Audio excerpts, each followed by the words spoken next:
have Bob come and present the topic, does God exist from the perspective of the cosmos? All right, and thank you, Mesoma, and thank you, Niara. Well done. Give it up for what's going on.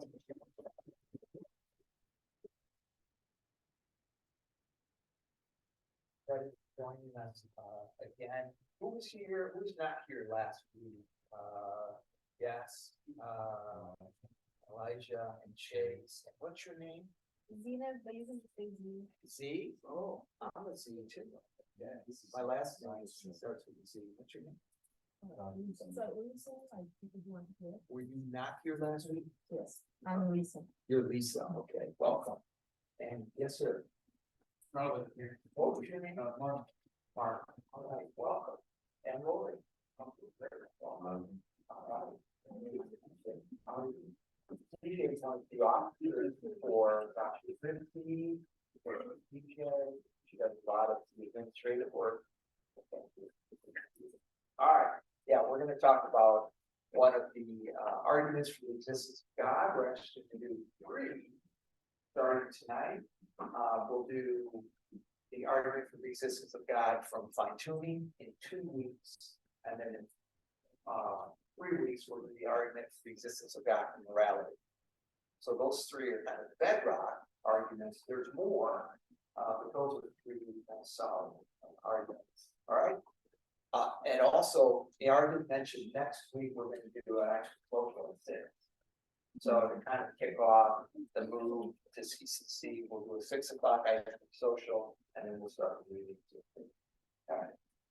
All right, let's get going. So before I jump into, and I'll only do this once, prior to these three presentations on the argument for God's existence from the cosmos, fine-tuning morality. I'm going to do this once, but I want to just kind of get out on the table right now something that I think many of us know, and that is that academia, whether it's UNT or whether it's K-12 or whether it's any university in Texas or in the US, is oftentimes not very friendly to arguments like this that either use philosophy or use science to show evidence for God's existence. You'll oftentimes hear somebody's phone is ringing. Oh, You're looking yeah, for that's what I was looking Yeah. for. There you go. Thank you. Yeah. You'll often hear folks say things like, you know, it's okay to be a Christian or theist or whatever faith they have, particularly if it gives you comfort or gives you some sort of security, almost like a security blanket in a way. But don't claim that that's true. And certainly don't claim that you get your morality from it, because it can't be true. It's just kind of your faith, your blind faith, your evil faith. Last week, I think I showed, and hopefully some of you that weren't there, we can talk about it later, that theism, and specifically Christianity, has done a lot of good for society and for people in general over 2,000 years. We talked about art, literature, and history. We talked about the idea of human freedom being grounded in the image of God and the human dignity that comes with that. Okay, so that was last week. We talked a little bit about that, and certainly Christianity has been imperfectly executed. There's no doubt about that over that 2,000 years. Nonetheless, go back to the words of Jesus. That's not only good, it's radically good. It's like blow your mind good, right? Forgiving people endlessly, transgressing against others in your mind, not just your behaviors and your actions, right? So always go back to Jesus when you think about that. So this evening, we're going to start to look at the body of evidence for the existence of God. Now, I want to ask for some of you who, in fact, all of us are in a culture where there's a presupposition in play that argues against the existence of God. And that presupposition, I don't know if you've heard the term materialism before, right? It's the idea that the world is only material stuff. Okay? There's no supernatural, there's nothing other than material things in the world. Now, there's billions of people in the world that believe that that material stuff is just an illusion. And that only supernatural things are real, right?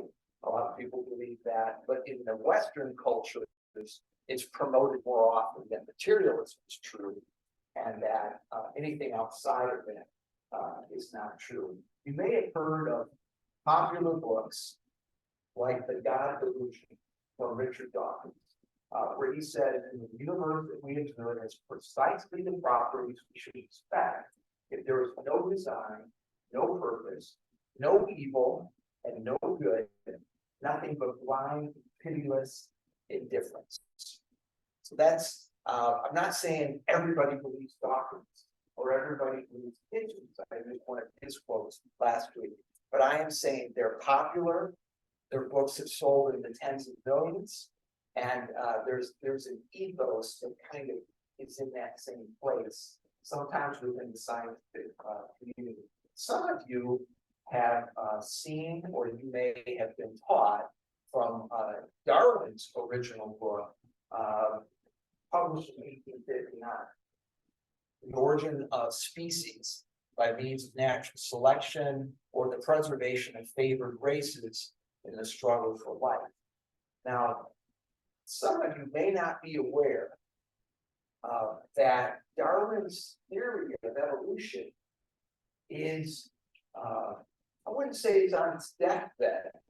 There's still many people who are hanging on to it, but it's in trouble.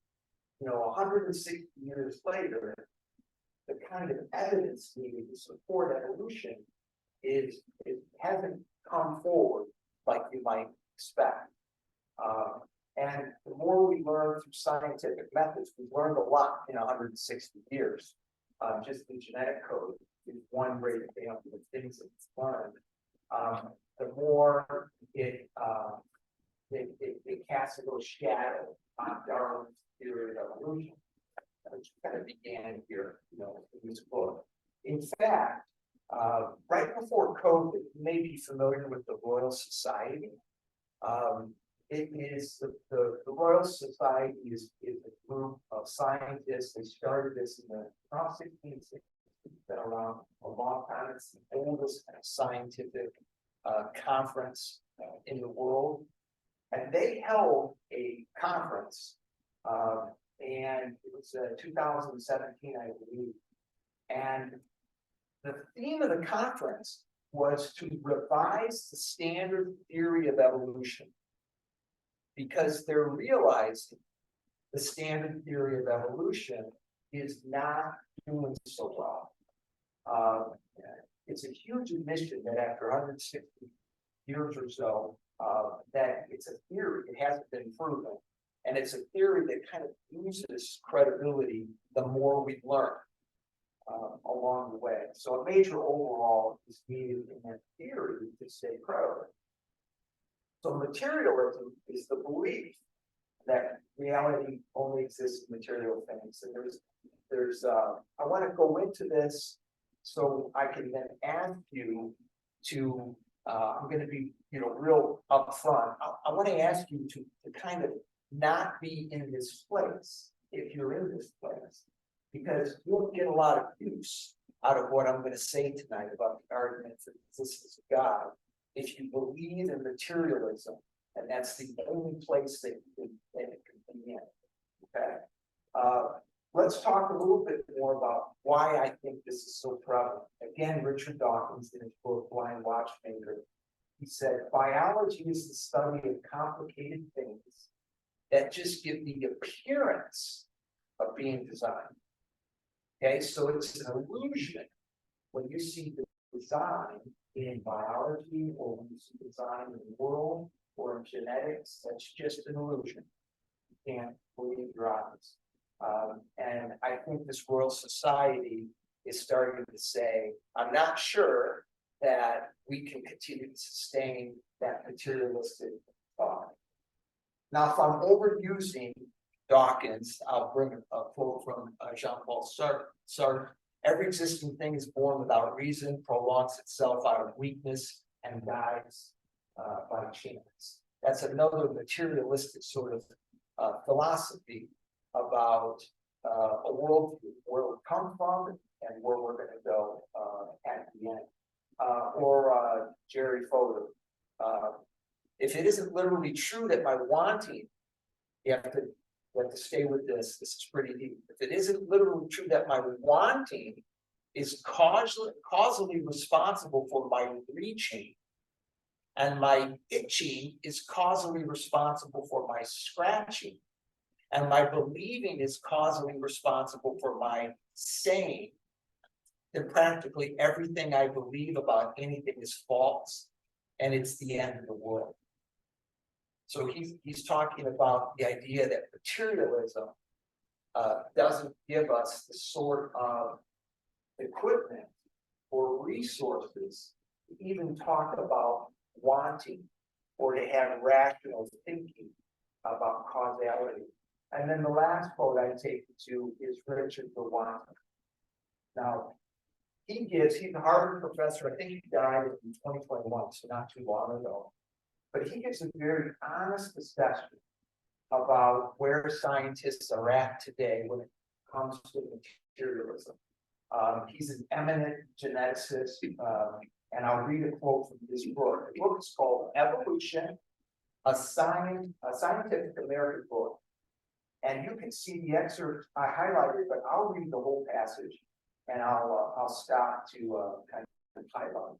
He said, our willingness, our being scientists, talking about himself and other materialist scientists, says our willingness to accept scientific claims that are against common sense is the key to an understanding of the real struggle between science and the supernatural.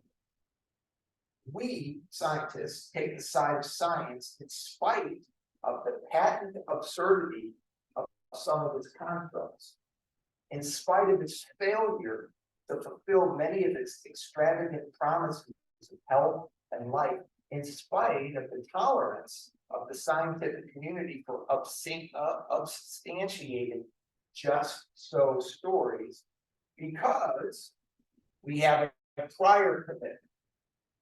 A commitment to materialism. It is not that the methods and institutions of science somehow compel us to accept a material explanation of the phenomenal world, but on the contrary, that we are forced by our a priori adherence to material causes to create an apparatus of investigation and a set of concepts that produce material explanations, no matter how counterintuitive, no matter how mystifying to the uninitiated. Moreover, the materialism is absolute, for we cannot allow a divine foot in the door. Often quoted, I'm not sure Lewontin wanted to be quoted so much for this quote, but it's a clear indication, it's a very honest indication of materialism driving science and causing science to be against common sense and forced by our a priori adherence and not allowing that divine foot in the door. That's the kind of reason that he's stating that things. I'm not sure. I'm not convinced every scientist would say the same thing. In fact, I wanted to offer some of you. Francis Collins, one of the most accomplished scientists in our generation. He was the director of the Human Genome Project. He was the director of the Human Genome Project. And he wrote a book, From Atheism to Belief. And we've got the first chapter. And if anybody wants it, I'd be happy to provide that first chapter for you. Maybe you want to read some of his book after that. Anyone? Raise your hand and we'll just hand those out. Here's 4 or 5 of them. Here's a few. Yeah, that's just the first chapter from the book. Francis Collins West, retired from the, Institute of Health, National Institute of Health. And, no, we've got one. We got one. Yeah, there we go. Thank you. So, yeah, up front, I just wanted to kind of hit materialism head on. Because we've all been taught it, it's in the public school curricula. I've examined curricula myself, particularly national curricula. It's there, it's resident, we're all surrounded by it. But just like this exercise we did here, if we can't get out of that box, we're gonna have a difficult time with the next topic and the topic over the next couple of weeks. Okay, so not saying that we shouldn't ask questions based on that, not at all. I'm just saying that is something that puts you in a box. In fact, how many of you have painted before? I used to paint a lot. I did it for a living, and I put myself through school painting a long time ago. I like painting because it kind of shows you good progress. You can tell where you've been and what you need to do next. How many of you have painted a closet before? Those are tough. And this picture, now this guy's not having that tough of a time, but you can see that he's already a bit compromised. If he has to turn to his left or his right, he's going to be a little bit more cramped. It's awkward, it's confined. She's smiling, but she's using a different roller and a different size. You can see in this picture, maybe the best one. This would be more like a water closet. She can't even open the ladder up fully. She's leaning against the wall. And if this were me before long, I'd have my hair in the paint, I'd have my elbow in it. My point is, materialism is a little bit like painting in the closet. You're going to be cramped, you're going to have presuppositions, you're going to have to deny a lot of things that would seem common sense. For example, materialism can't explain many things. We're going to talk about these over the next coming weeks, like consciousness. Materialism has an unsatisfactory way to explain consciousness. Reason, like one of the scientists was saying, the cosmos, it can't just cause itself. We're going to talk about that tonight.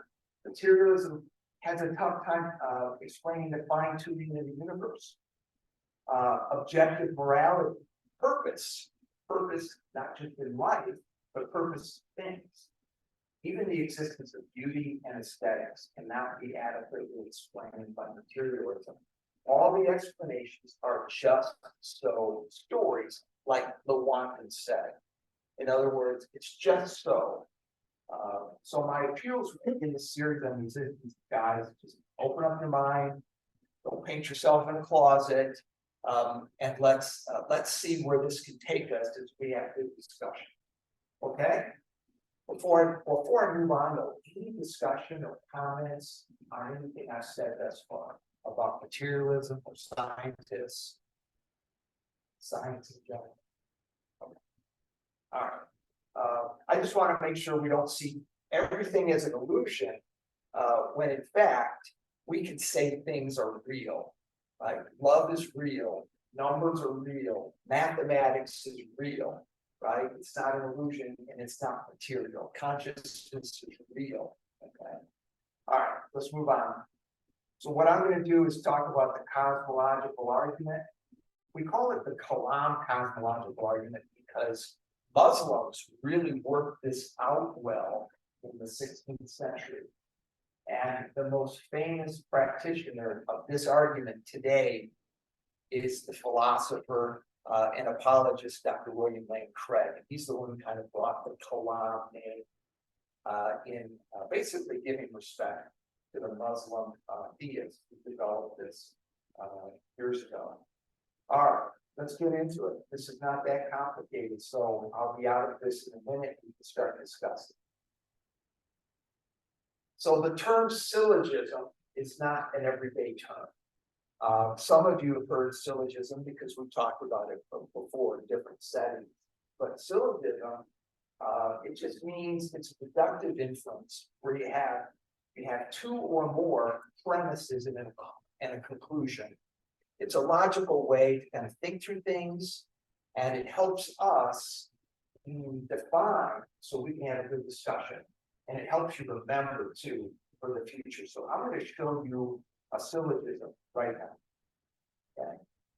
And this is the primary way that we're going to think about the argument for God's existence from the cosmos. Everything that begins to exist had a cause. Second premise, the universe began to exist. Therefore, the universe has a cause. Now, this goes all the way back to Plato and Aristotle, and right, there's nothing new under the sun as it relates to this argument. Premise one, everything that begins to exist has a cause. Any comments? Any questions? Have any of you ever seen anything that begins to exist without a cause? We haven't. That's a rhetorical question. And that's kind of a middle school science question. Then you have spontaneous generation, but something comes from being for another. The answer. Yeah, no, it'd be nice if we were a lot of people think about that. But not so far. No one's seen it. No one's experienced it. So that's premise one. So this is a time to kind of bring up if you have any disagreement with that. It's common sense. But there's a lot of materialists that might disagree with that.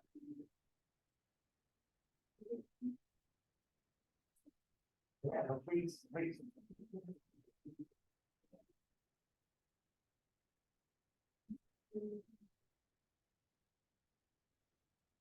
The materialism is the value. Is that what you're saying? It's a value. What do you mean it's a value? I would say it's more of a belief or an ideology, a presupposition, but is that what he's saying the same thing? Yeah, okay. It's certainly valued. Yeah, for sure, it's valued. Yeah, you saw that in the Watkins quote. You saw it in the Dawkins quote. Don't trust your eyes, don't trust your common sense. You have to distrust those things because what you're seeing hasn't been designed. So it takes about you really have to value that presupposition and put it in play with that. All right, let's go to premise two then. We can come back to premise one later. Premise two, the universe can exist.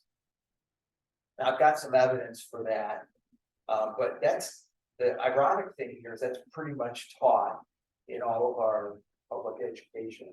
You know, you go to the Natural Science Center, Big Bang, theory, that sort of thing. Any questions about the universe can exist? Yes. I don't have a question, but I do have a comment. So, with the new telescope that they recently built, one of the things that they found with it is, they're looking back at, very old, like, from the beginning of the universe, and they're seeing this massive galaxy, billions of stars that are, like, very clearly formed, like hundreds of millions and even billions of years before they thought they could be formed. So,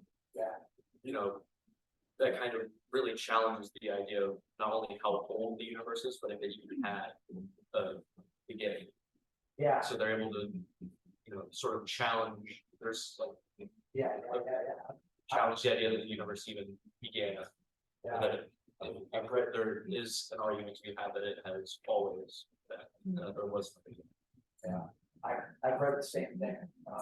I think I was reading it, of course, from a publication that was trying to explain that in light of the beginning, how that that might look to be a certain way when actually it's not, but it's hard to know. But yeah, telescopes seem to be seeing things that were unexpected at the edges, right, of the universe. Some of the oldest light that has thus been seen. Yeah, always 15 billion years. This is coming from, I think it was 13.9 billion year old planet that was coming. You know, one of the big problems from where we are, in our galaxy is that, the Milky Way itself obstructs a massive portion of the night sky that we're able to view. And so there's always gonna be a very large gap in what we can actually observe. And so we have the technology to sort of peer through that.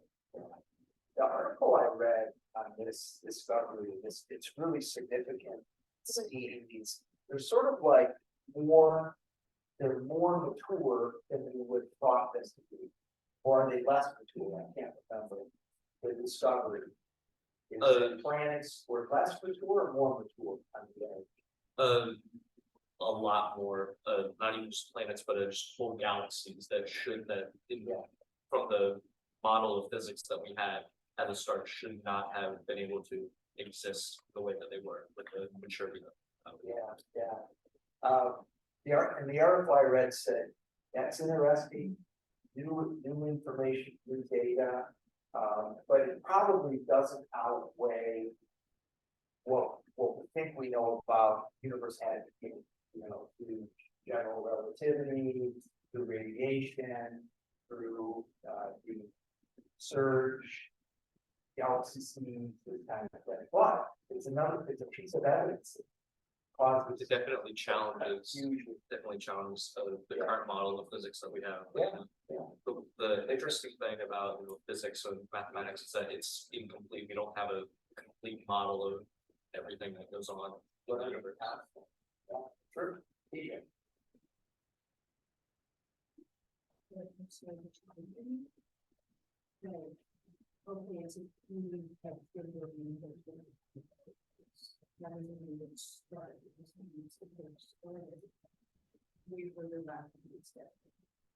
That is one interpretation to.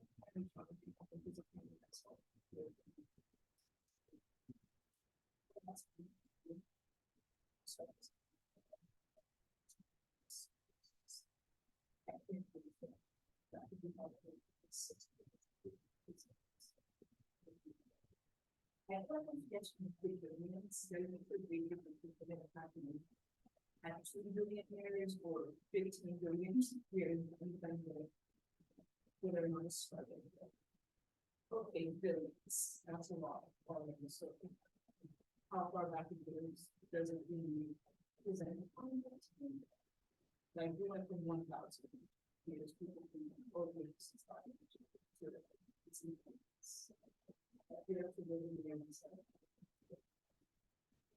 DJ, for you, does that challenge? I've heard this from others, but does it challenge premise too?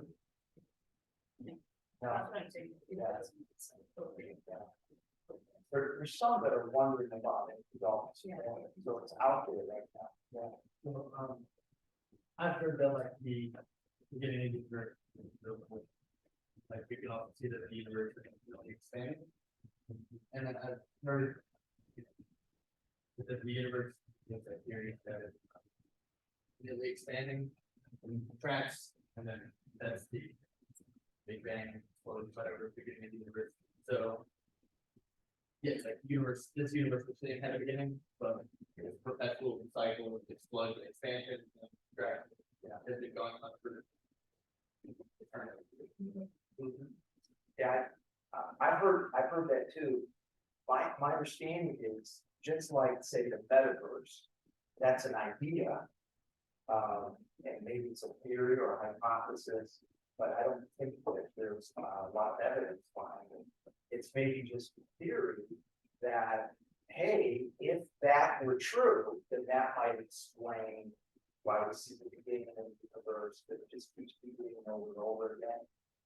I would still argue like, well, what caused that? The cycle. Kick that cycle off or whatever. We talked about it last week a little bit.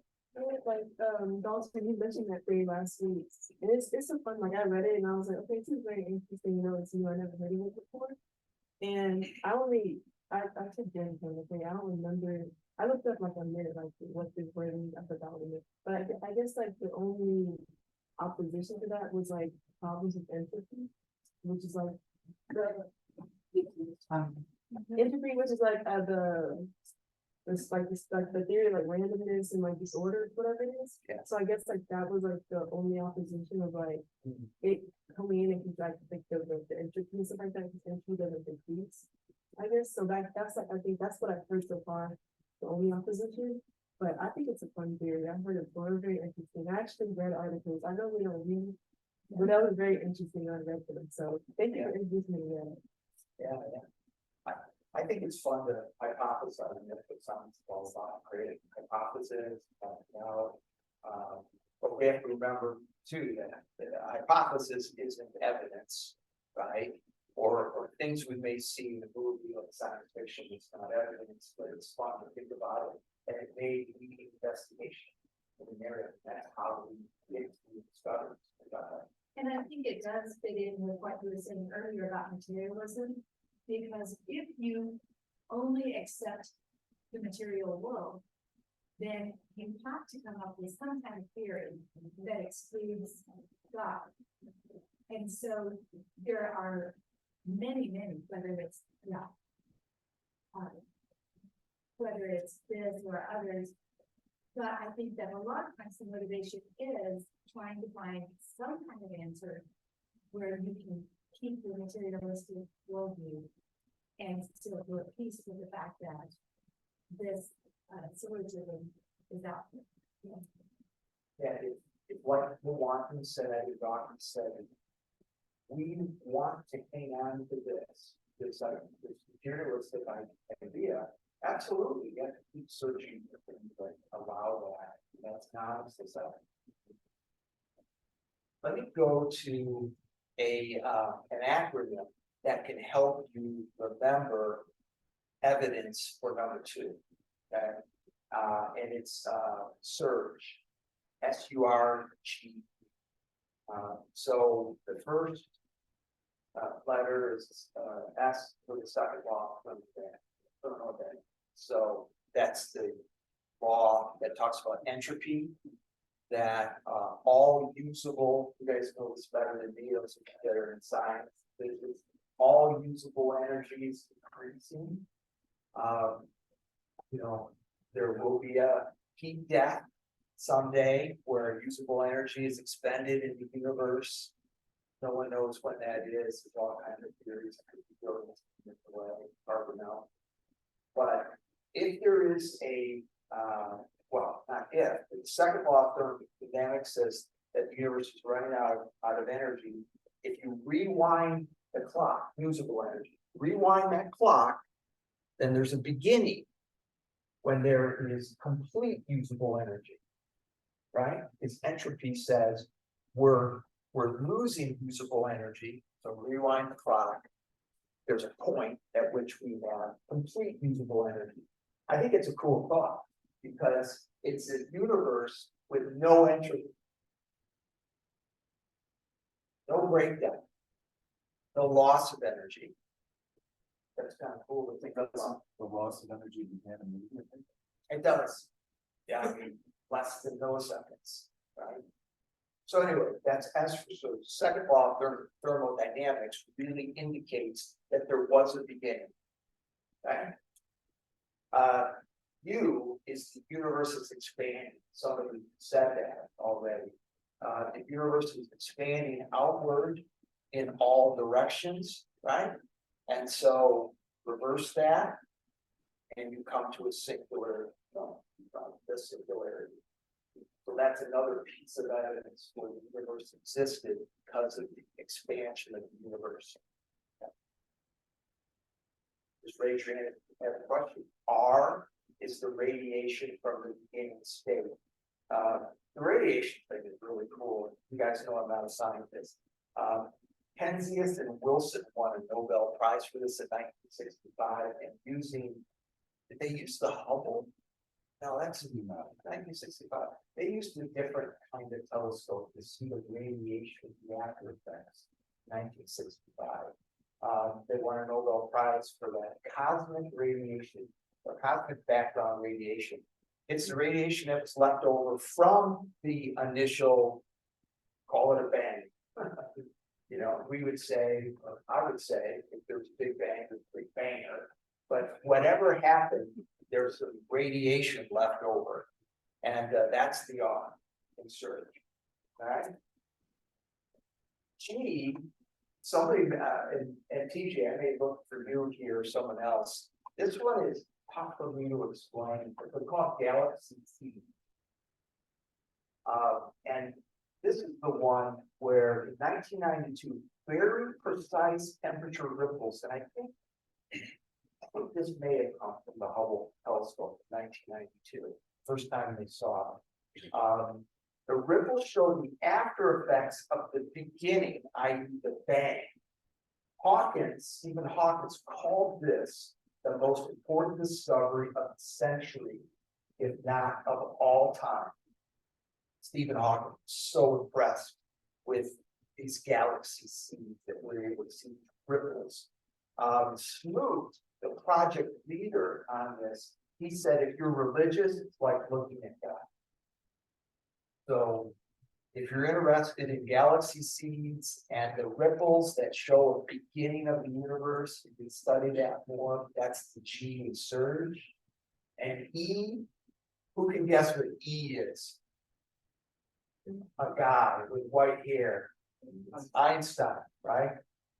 Einstein's general relativity, which he formed in 1916, and that it has been since proven to 5 decimal places that time, space, and matter had a beginning based on his GR constant. So Einstein is the key. So surge is a way to kind of think about defending if you need to for the beginning of the universe. Okay. Any questions on that? Yes.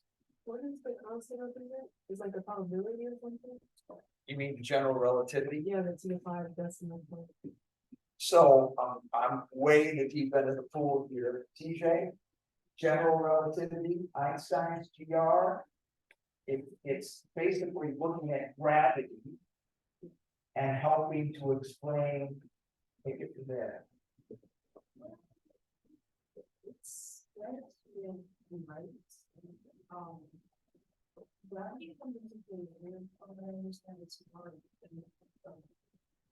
Right. It's very important. The speed of light precisely. Okay, what exactly? Yeah, and I'm thinking that TJ, but I should have, but if anyone. They can do a book right now by Dana. Where is it? I think his name is, it's something about light, I have the title, but anyway, he breaks this down really simply, it's such a small book. So if you want, I can look it up and put Well, the title later. yeah, look it up and post it later. He talks about how light, the speed of light proves that the earth was created by a creator. So it's a very interesting book, but it's gonna look at it. One was Einstein said it's a general relativity theory. This proves space-time and matter had a beginning. And then since then, he has defended it and others have tried to prove it wrong and or prove it right. And it's now been proven to 5 decimal places. Okay? Is there anyone in the room who can give kind of a layperson's explanation of general relativity? Well, if somebody does after the class, post it in the group. If there's like an easy way to explain it, I can just tell you that it exists and it continues to be proven out at least to 5 decimal places. Okay. All right. So that's it. That's the syllogism that takes us to a cause. Can anyone give it to me though, or I put it on the screen again? Who's got it? The cosmos syllogism? Yeah, go ahead. Everything that begins, this has a cause, the universe begins, and this therefore. Yes. He saw my question. She didn't do that. Yeah. I even memorized it. I have all three memorized. Yeah, I know. Thank you. Thank you for that. Okay, so the next thing we're gonna talk about, okay, so how does this crazy deist get from this to God?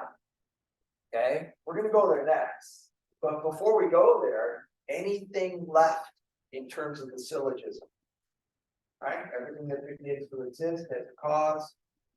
Universe began to exist, therefore the universe has a cause. Okay, so far? All right. Sounds good. Check the time, 7:30. And by the way, we'll be ending real quick for discussion, and then we'll call it a day. All right. So how do we get from a cause to God?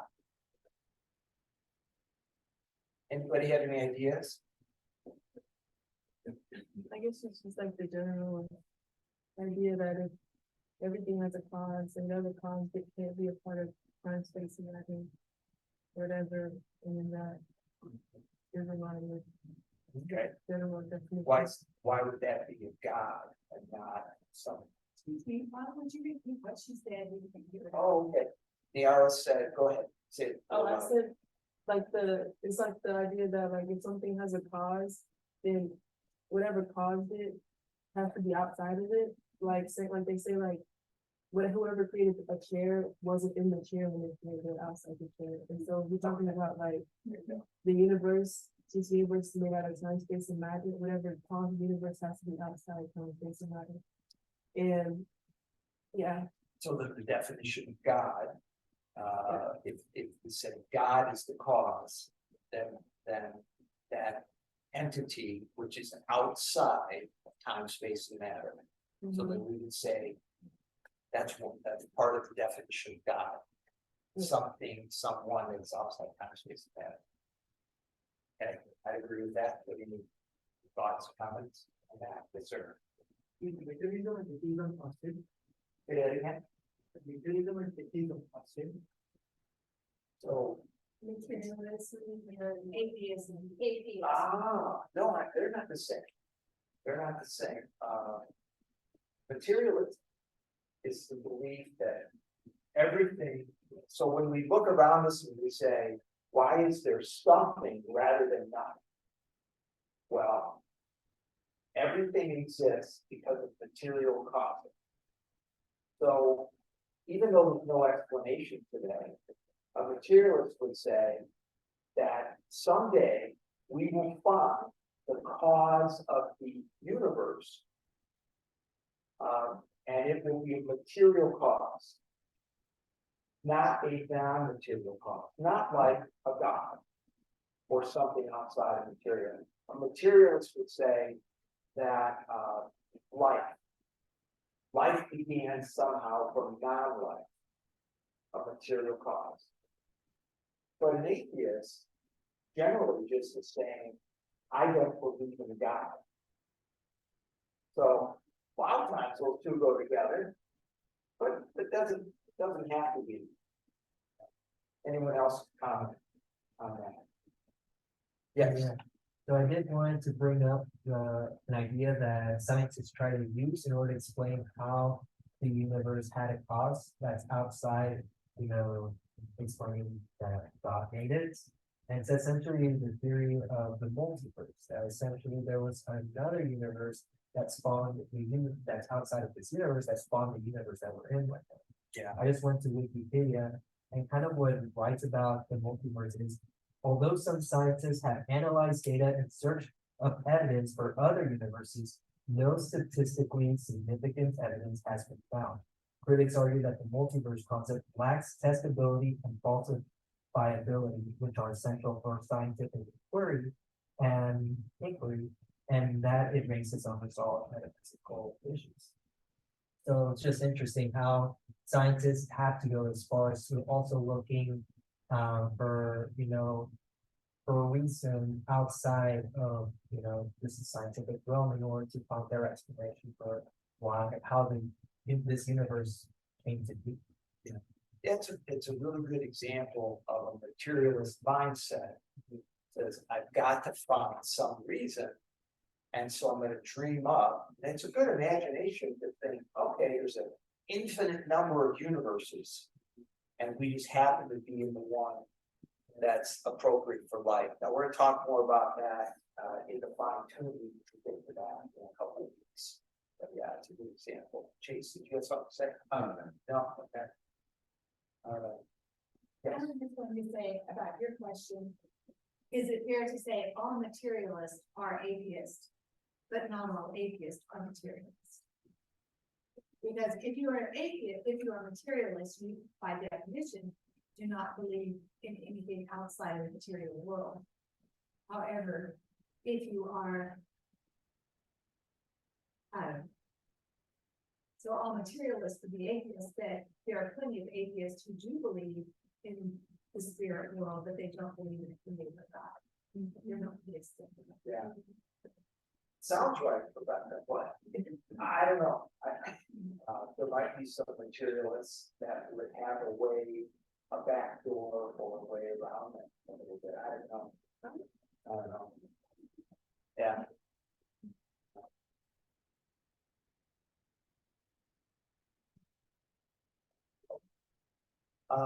So let me offer then, let me ask you guys, any other ideas about characteristics that we could infer from this syllogism?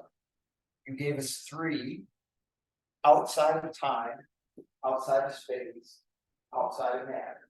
Those are 3 characteristics of this being that we're saying is the cause. Okay, what are some other characteristics that are obvious from what just happened here? A cause that created the universe.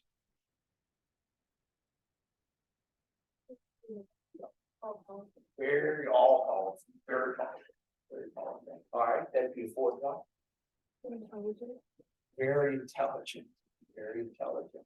Yeah. Anything else? It has to be infinite, because there has to be something that can come from. An uncaused cause, right? So infinite, certainly infinitely, even if infinitely powerful or infinitely intelligent, like beyond, like no capacity, no ceiling in so many ways, including time, space, and matter, right? Yeah, agreed. Must have no beginning. Let's have no beginning. Beginning was, no cause, uncaused cause. You can see like the life because of the fact that they were created and we're already there, so we're the biblical God, but that this being created life and the capability for life. What other sort of bodies have gone? There's a big one we're missing. Yes.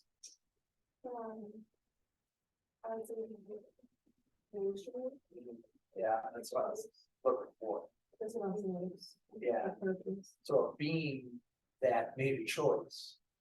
So a volitional sense made a choice to create the universe. Or cause the universe to come into existence. I actually think it's really very good for at least theism, but not necessarily theism. And I think that there's a, makes a great argument that there is a creator, but not necessarily a creator that is involved in our daily life. Directly involved in humanity, maybe guiding humanity along. Yeah, I think you could, at this point in the whole, evidential trail, you could stop there. You could say, all we know is the volitional part is the part that starts to move into volitional needs and personal choice making, free choice. So that starts to dip into a non-theistic place. But I agree with you. You kind of stop at this point. But there's more evidence that kind of starts to put us on the other side. I guess, yeah, I agree with that because, up until that point, your atheism, like, when you look into this being volitional, and you ask why you in this place, it's an opportunity for. It's this why, answer why, Yeah, I think that's good, like, that was like, I thought of, Anthony Flew, he used to be an atheist, and he converted to deism, right? He didn't take that step, that's the theism. But I agree with what Randy said about when it comes to like the ritual kids, because that's when you start to kind of get into like the soul and like personality and stuff like that, and like why we as humans are relational beings and not instead of non-relational beings, and that's kind of why I'm saying like if there is a creator, then if that's in our innate being, that probably comes from the creator that has a, you know, whatever. Yeah, personally, really said, but I do agree that it doesn't just immediately go to it's the preaching God or whatever. Like I think that you just kind of creating a foundation. If the theism, I think it's from this. One thing that's significant though, is that if you believe, you know, in the syllogism and you start to believe the characteristics, believe is too strong. If you're confronted with that evidence, and then you narrow down reality to theism / deism, you're now excluding a lot of worldviews. And when you think about world religions, you're really including 3. So you made a big step. So you'd be including Christianity, but what else would you be including? Judaism and Islam. You'd be saying, well, that narrows it down a little bit in terms of a worldview that comports to this reality. Okay. So that's an interesting kind of logical step at this point. Let me give you some other characteristics that I think are also self-evident, and I think you talked about this a little bit. So it's obvious. We would say this cause is obvious, self-evident, spaceless, timeless, immaterial, personal, volitional, powerful, intelligent. You got all that I was after. So tonight, this is all that I wanted to present, and let's jump into some discussion time. So any discussion, Q&A?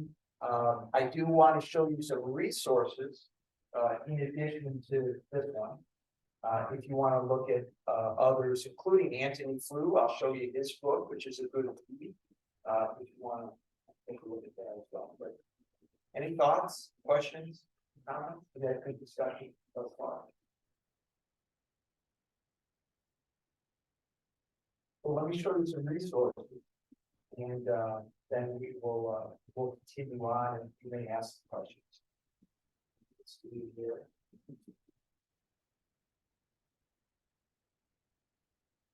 All right. Antony Flew. I think maybe the subtitle here, yeah, the world's most notorious atheist changed his mind. Notorious in that I think he wrote close to like 70-some books and hundreds of articles about why atheism is true. And he died, I think, in 2006, but he was like 1930 to 2006, and he was really prolific in that time frame. Well, and the fine-tuning argument is really what got him, in addition to this cosmological argument.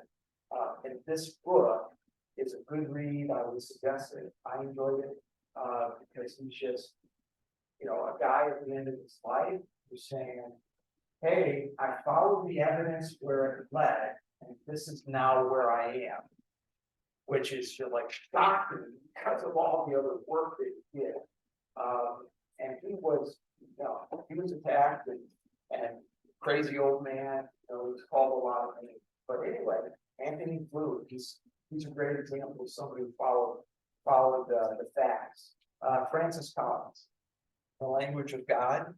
I think the Human Genome Project, I haven't read this book, but I think the Human Genome Project really tipped him over, because you can't look at the human genome and deny design and information inside of the genome. You a biology student, and we've got others know much more about this than I, but the trillions of pieces of information you know, this is what kind of got him, whoa.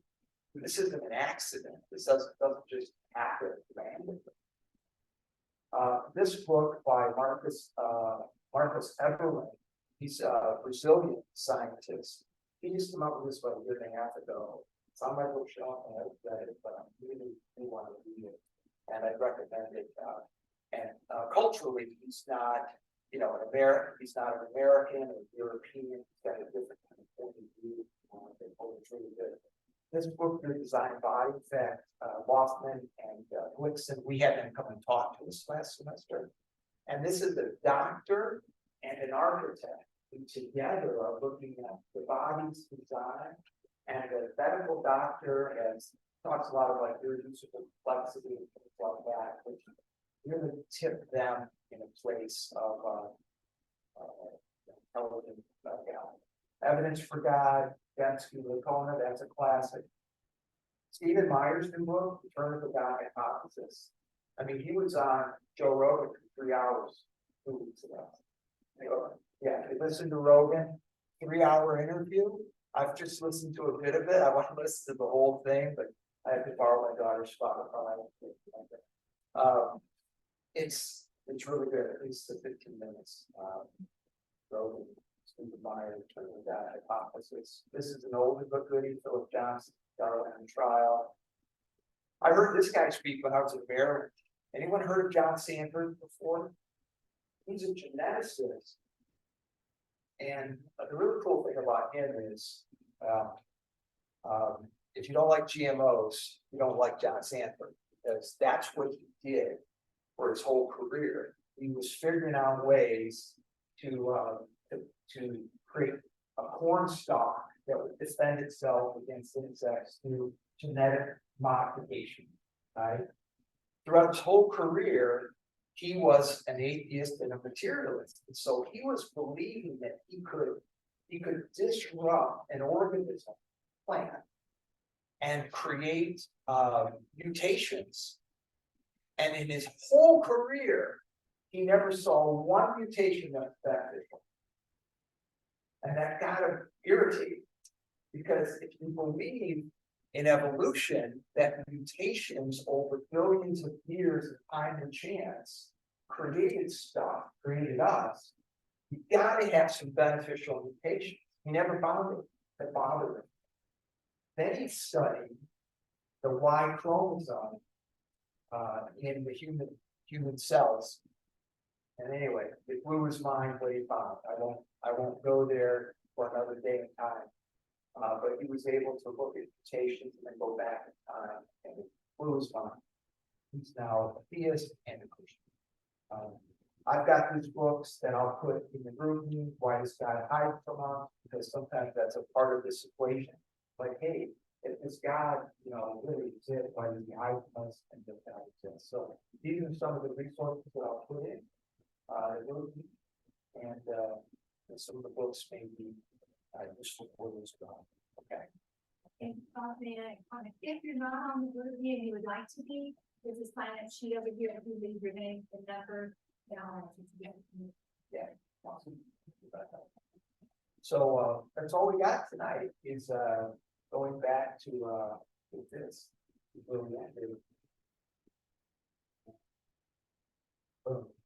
G, that's our syllogism. Everything that gives existed cause, universe can exist as a cause. Our responsibility is finite creatures to figure out what's the cause. And if the cause seems to be self-evident, spaceless, timeless, immaterial, personal, intellectual, powerful, intelligent, wow, there's something to behold there. And how can we align ourselves? So that's getting into the Christian faith, which comes at a later point. Any final thoughts from anybody? Going once? Going twice? Yeah, later. What would be the best argument for theism versus Christian theism? Well, best argument for theism, I think there's no one best argument for the existence of God. I think it's cumulative theism. Because this only gets you so far. And now the next one, which is fine tuning intelligent design, that really gets you deeply into purpose. So a volitional, personal being that has a purpose. Whoa, that's pretty heavy.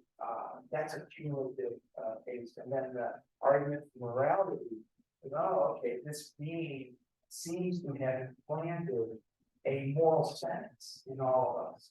Doesn't matter if I go to India or Pakistan or Peru or even Mars. If we find somebody on Mars, I think we're going to find that they have a moral sense that rape is wrong, killing is wrong, me taking your iPhone is wrong. So I think that's the third step. And then there's a lot of other arguments too that go along with that, like the contingency argument,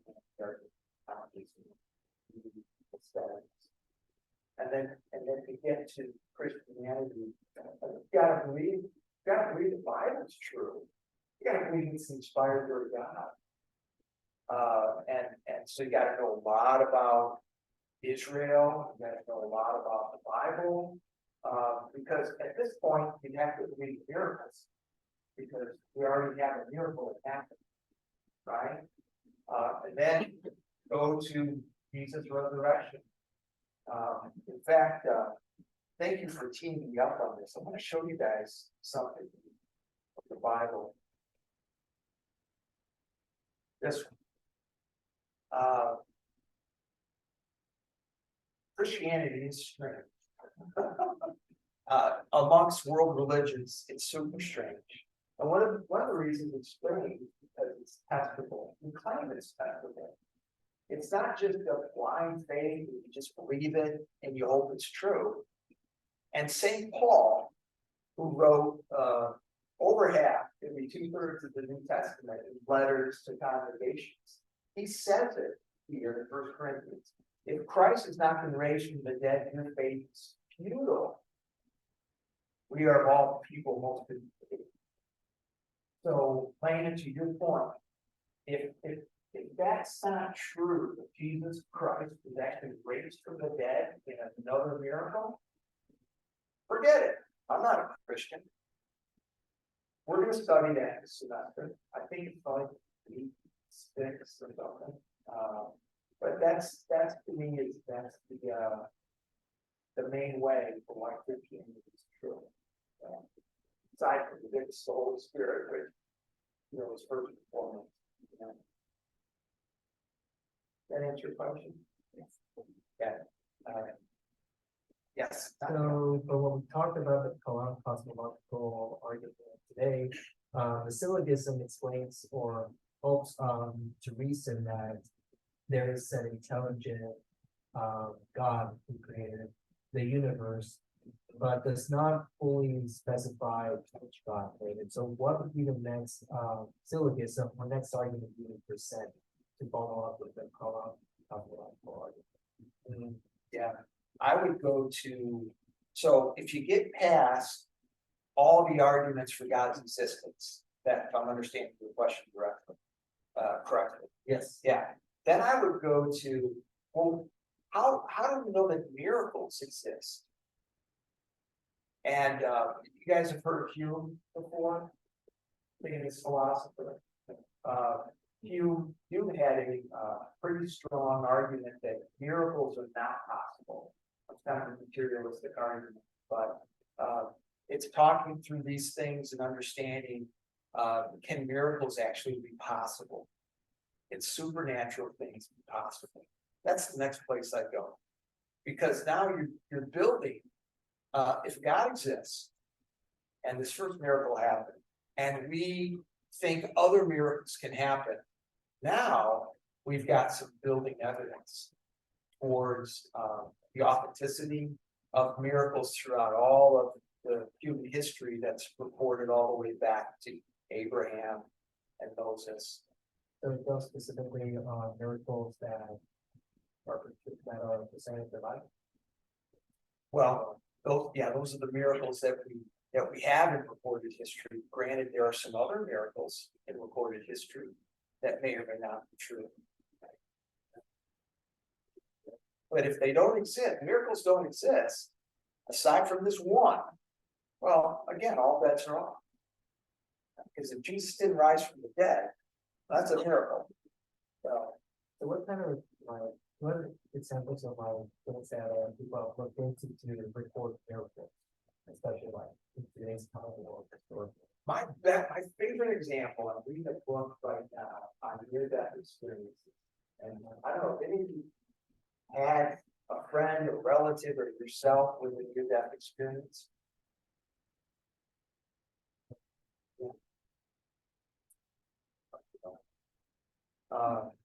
You know, yeah, I think, yeah, I think that's an example. It's certainly an example of a non-material thing. That people experience. And the book I'm reading now, it's not just a book of stories of entities, it's research on entities.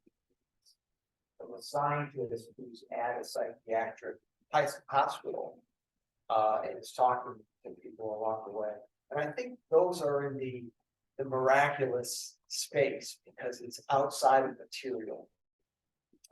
So that's a space I like to go to in today's world. But certainly throughout time, recorded in the Bible, both the Old and the New Testament, there's miracle after miracle. Right? God's stopping the sun at one point in order to provide more light, you know, for the advancing army to do their job, right? As well as the miracle of Jesus healing and Jesus resurrection. Yeah, but I like any of these. Yeah. But what about like people that who said that they had a near death experience and didn't say anything? So they can kind of just say like there's nothing. I don't know. I just Yeah. you know, I've heard that. Yeah. No, I'm not saying NDEs where somebody like saw a tunnel and saw a light and saw Jesus, although those exist. And based on the book I'm reading, 2/3 or more, maybe up to 70% of NDEs, people are seeing a light. They're seeing some sort of a tunnel or a space that they're going through, and they'll interact with somebody and they'll come back for some reason. So there's a lot of similarity in the recording of NDEs. All I'm saying is that I think that is miraculous in the sense that it's not material, it's not explainable in the material world. And so that's why I'm interested. If you guys want resources about NDEs,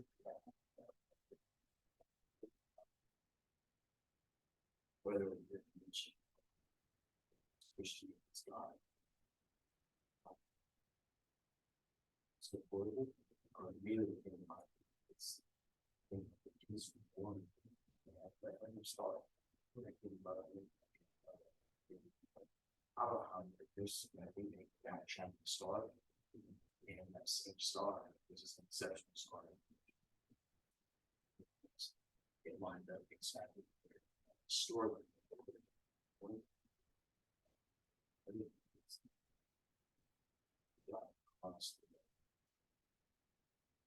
clouds like the sky, dark, I just thought that was a pretty space as far as sky. yeah, I've heard of other cosmology that looks at, you know, stars that and what may have happened cosmologically in the sky darkened, you know. And I've seen some people try to interact with that and cool stuff. Yeah. There's extra biblical writings, even Roman writings about solar eclipse.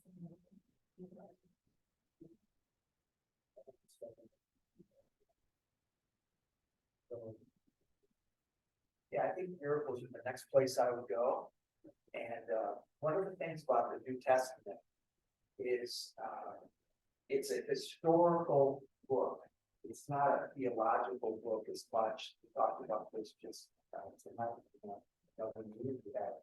The Gospels, and for those of you that haven't read it in a while, my record would be go to the book of John, because John was very close to Jesus, historically sound, and John is just completely focused on Jesus, who he is, what he said. And it's beautiful. Matthew, Mark, and Luke, they're referred to, but I mean, I love John because of his focus on Jesus and his miracles. Just truly amazing. So God, Jesus claimed to be God, and these miracles are historically in the New Testament. Now, we have other ways of kind of looking at the authenticity of that historical life. 8 o'clock. I don't want to keep you guys much longer. Final thoughts or questions? I would argue that a changed life is very, very strong evidence of the existence of God. And I know how ridiculous this sounds to a non-believer, but to be born again, spirit indwelt, for my money, that's a miracle, of the biggest miracle. 20 centuries after Jesus walked the face of the earth, it's a miracle. And like, for example, those scientifically minded guys who were, like card-carrying atheists or whatever, who, God performed a miracle. Really, it's not just psychological or philosophical or some kind of evidence they read. It's a changed life, a dramatically changed life. It's a really big miracle in the 21st century. I think it's Well said. Even though we'll talk about this 4 or 5 years from now, we'll talk about Jesus' resurrection, and the evidence around that, mostly historical and philosophical evidence, the changed lives, his followers, his core group 12, they were mostly fishermen. We had a tax collector in the midst. These were regular, we would call them kind of blue-collar folks today. They were Jews. They were brought up with a specific dogma of how they should live their life. And when Jesus died, they were all heading back into those places. It's like, what happened? I'm following this guy around for 3 years. Got to get to the miracle part, and he's dead. I don't know why they killed him. I'm going back to be a fisherman. And all of a sudden, within 40 days, these 12 guys and other followers are completely changed. And they're giving their lives away to spreading this story about Jesus, who is the Messiah, who was raised from the dead. That's a miracle. So I see what you're saying about changed lives. And this guy on the screen here, read the story of Paul in the book of Acts. I mean, he was persecuting Christians in the early maybe the first 3 to 5 years after Jesus' death. He was finding them, dragging them into the synagogues, beating them, and he was there at the stoning of Stephen, the first martyr. Jesus got a hold of him and flipped his life around. So that's the kind of miracle Ray's talking about. And I agree that's a miracle. When you see somebody change like that. All right. Thank you for letting me go a little bit over time. Any final thoughts or comments? Going once, going twice, okay. Next week, we will be at the CCC. I wish I could be here with you, but I'm going to be reading out on business. Pray for me, because that's like 13 hours ahead and jet lag, and I need good business results while I'm there. Danny Lowe is going to teach on worldview next week. And it's a really great way to think about worldview. Where do we come from? What's the meaning of life in general in our lives? What kind of morality exists? Are there oughts in life? Things we ought to do? If so, there's an obligation. And then finally, destiny. That's what Danny's going to be teaching on that. He's excellent. He's done this number of times before. Then I'll be back the following week and we'll continue the arguments for the existence of God for fun too. Okay. 6 o'clock ice cream social. And it'll be at the CCC over by Chipotle. All right. Thank you very much. God bless. Have a great evening. All right. And Rebecca, for those of you that don't know us, cross street from Chipotle, Rebecca's going to be walking over there. Yeah.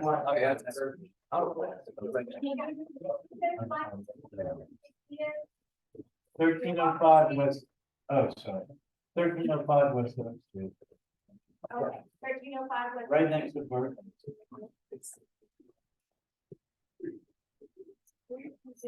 Yeah, that's fine.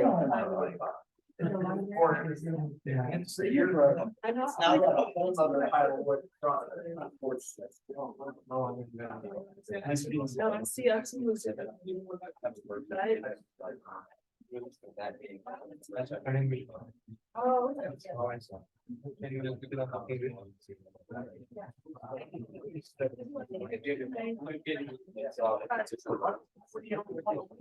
yeah, I think, when we joined us, I don't remember that. That's your right. Yeah,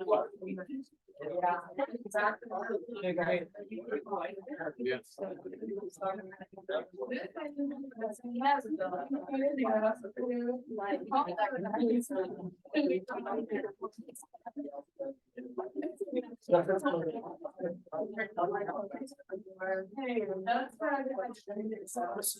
Oh, what kind of?